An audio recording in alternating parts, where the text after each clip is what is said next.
À tout de suite, Marie. Comment? Non, non. Non, on va juste en bas de la rue, comme ça. Je vais présenter un peu les lieux.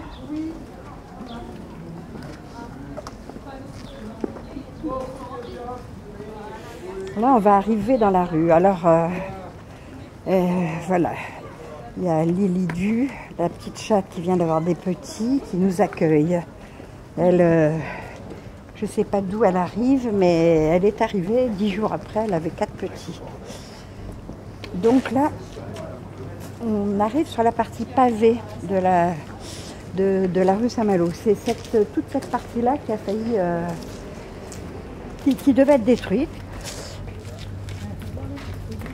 Là, c'est une maison qui est un petit peu en avant. C'est une maison très ancienne et très, très dégradée pour celle-là. Mais très bientôt, elle va être remise en état. Il y a toujours du travail ici en permanence.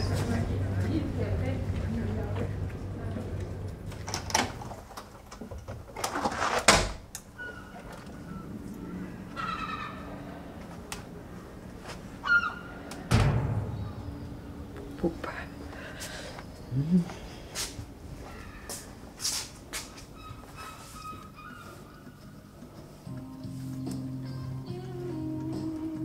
J'ai nourri les chats, j'ai nourri Nico aussi.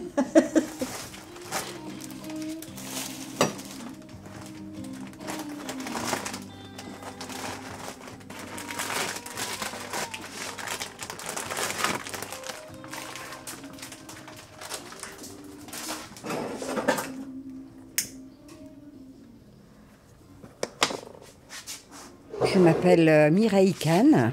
On m'appelle Mimi la plupart du temps. Et je suis actuellement et depuis 35 ans la présidente d'une association qui a beaucoup travaillé pour sauver une rue de la destruction. Cette rue, c'est la rue Saint-Malo, à Brest.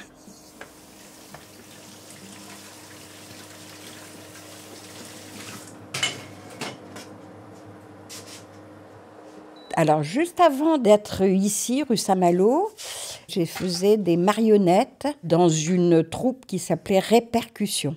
Et c'est justement le garçon qui gérait ça qui m'a emmenée un jour rue Saint-Malo, un soir.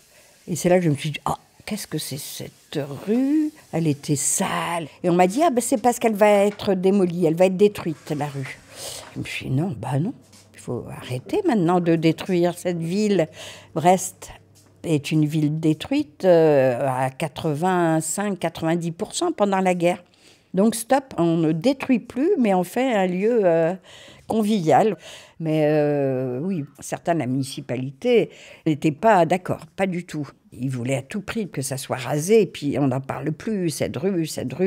Et c'est pour ça que je me suis retrouvée ici, à Recouvrance, alors que je ne connaissais pas le quartier. Je suis habitée là pour que la rue ne soit pas détruite. Vous avez des petites cartes sur les tables, oui, vous pouvez vous installer, on va prendre la commande tout de suite. Alors là, on est au café culturel au coin de la rue. C'est un lieu qui a été fermé pendant beaucoup d'années. Et puis, je me suis renseignée. On m'a dit ça appartient à la ville de Brest. Donc, j'ai demandé si on pouvait venir nettoyer. C'était très sale aussi, c'était terrible. Et on s'est dit que c'était bien de faire quelque chose plus dans le quartier, parce que la rue est vraiment en bas, et qu'il fallait qu'on soit plus visible pour les gens du quartier, pour faire leur connaissance vraiment. Et on a commencé comme ça. Mais ici, ça fait 17-18 ans seulement qu'on est, alors que dans la rue, on était depuis bien plus longtemps.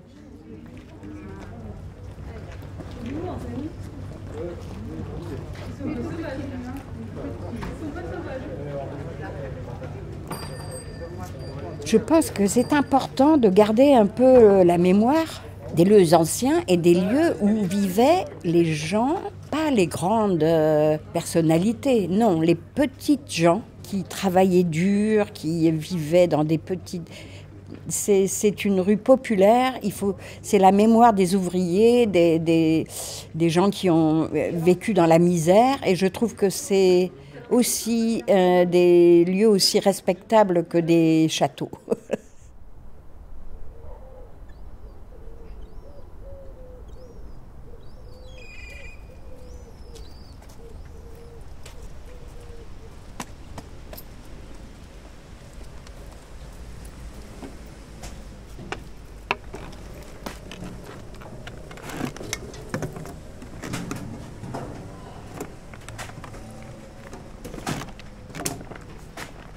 C'est plein à bord.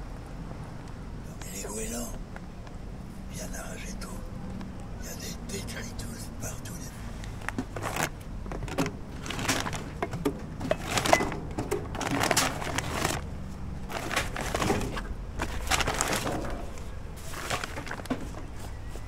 Et ça, c'est pour le verre.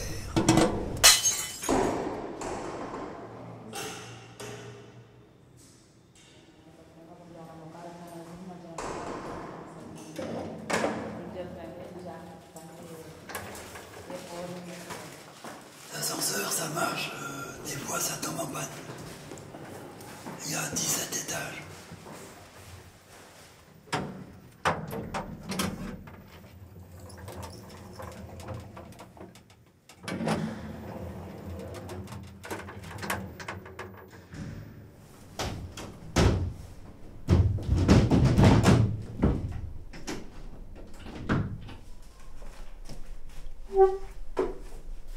Voilà.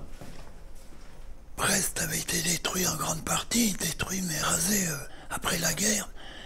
Donc il a fallu reloger tout le monde en urgence puisque tout avait été démoli par les bombardements. Et donc je suis arrivé au polygone Point du Jour, quartier de baraque. J'avais 9 ans, c'est là qu'a commencé ma vie en baraque, quoi. Le polygone, c'était 1300 habitants dans des baraques individuelles. Ma baraque était plutôt la dernière baraque du quartier. Je suis Auguste, tout le monde m'appelle Gus, c'est un diminutif.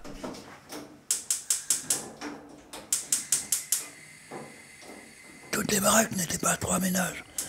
Il n'y en avait que juste 2 ou 3 qui avaient ce type de fonctionnement. Donc c'est pas pratique parce qu'on entendait même le voisin remuer pour faire fondre le café dans avec la cuillère, dans le bol. Les cloisons étaient épaisses comme ça, donc il y avait promiscuité assez... On faisait avec, quoi. S'il y avait une scène de ménage à côté, on entendait tout. Si c'était chez moi, on entendait aussi, quoi.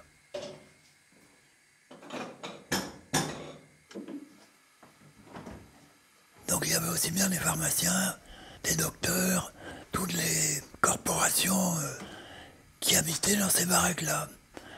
Et au fur et à mesure qu'il y avait des maisons construites, ceux qui avaient de l'argent partaient de ce quartier de baraques. Après, il ne restait que population d'ouvriers, essentiellement.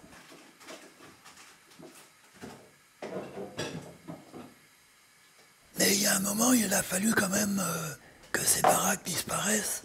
Et petit à petit, ils ont construit des tours, des immeubles HLM. HLM, c'est habitat loyer modéré, pas trop cher. Mais quand même plus cher que les baraques, quoi. Donc il y a eu quand même quelques difficultés d'adaptation au niveau financier pour que ces gens-là partent, quoi.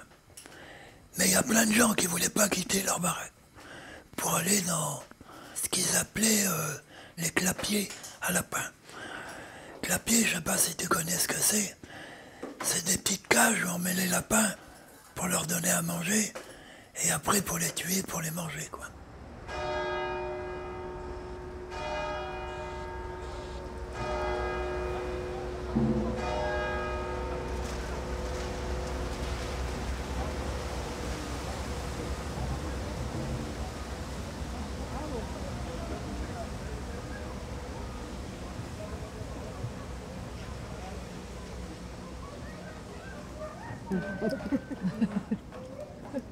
Ça fait ça fait un moment. Oui, on s'est vu au lavoir. Ouais. Une fois dans la rue Saint-Malo. Ouais. Je sais plus pourquoi. Oui, mais tu viens plus, c'est pas ton quartier ici. Non, le problème c'est que j'ai du mal à marcher. Oui. Donc si j'ai pas de voiture, Oui, je oui. bouge pas. Auguste, on s'est rencontrés il y a 40 ans peut-être, Oui, 40. plus. Ouais. En 1980, Oui, c'est ça. Oui, j'avais 30 ans. Donc, moi, j'avais 29 ans alors, parce que je suis plus jeune que toi. Voilà. donc ça fait, tu fais le calcul, Bah, ça fait 40... 43, 3 44 ans. ans. Ouais, ouais. Je suis arrivée en 54 à Brest. moi en 52, Ouais. j'avais 5 ans. Et, oui, 54, j'avais 6 ans alors du coup. Hein. Mais moi j'habitais rue d'Aiguillon, rue Traverse. Donc là c'était en construction, le musée, c'était formidable pour les enfants parce qu'on jouait tous là, tous les gosses du quartier étaient là. C'était vraiment formidable. Enfin, je garde un souvenir de quelque chose de très joyeux.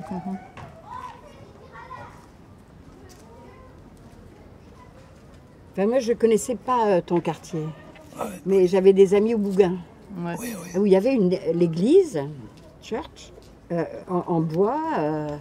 Là, tout était en bois, et je trouvais ça génial. Et les gens disaient un ranch. Je vais dans mon ranch. Ils ne disaient pas ma baraque. Le ranch. Comme avec les chevaux. Et moi, j'aimais bien aller voir mes mais potes là-bas. le Bougain, c'était le plus grand quartier de baraque sur Brest. Ah oui, c'était fou, hein. On redonne ce qu'on a eu. Et c'est pas plus mal de vivre dans ce contexte-là, dans les baraques, avec ce milieu ouvrier, que d'avoir été élevé dans un milieu de bourgeois. Parce que là, on apprend la vie. Et quand même, quelque part, on a une dose d'humanité plus développée. On a vu quand même la difficulté de très très près. On l'a sorti, on l'a respiré, et on l'a digéré, et on l'a gardé dans l'esprit.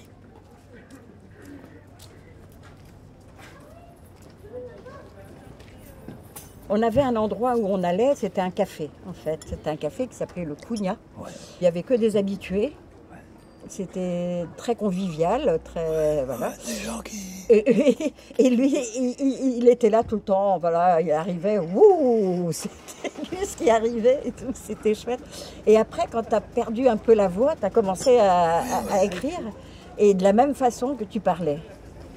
Si j'ai écrit le livre avec toutes ces histoires qui entraient donc ce quartier de baraque, c'était en premier lieu pour transmettre à mes enfants, vu que j'avais perdu ma voix, au moins, j'ai pas besoin de leur raconter, ils peuvent le lire.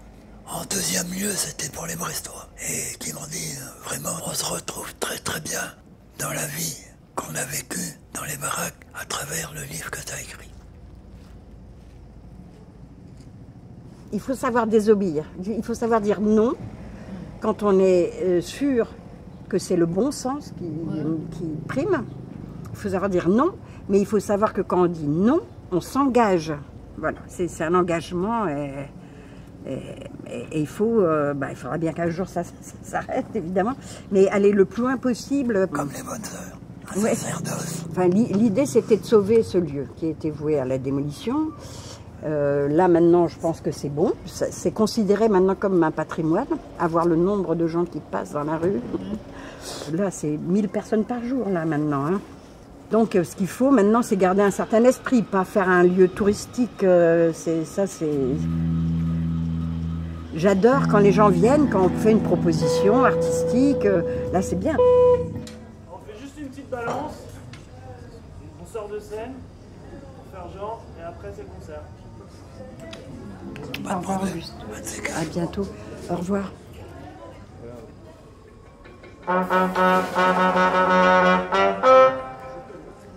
For Boo Dumont, a documentary directed by Inez Kiriirwe and Michaline Zabo. An original production of the École Nationale Supérieure Louis Lumière as part of the 2024 International Sound Documentary Summer Program, accompanied by directors Frédéric Pressman and Charlotte Rouault. And a special thanks to Pascaline Peretti, Lisa Lamy, Auguste Isch, Mireille Khan, and Nadine Raoul.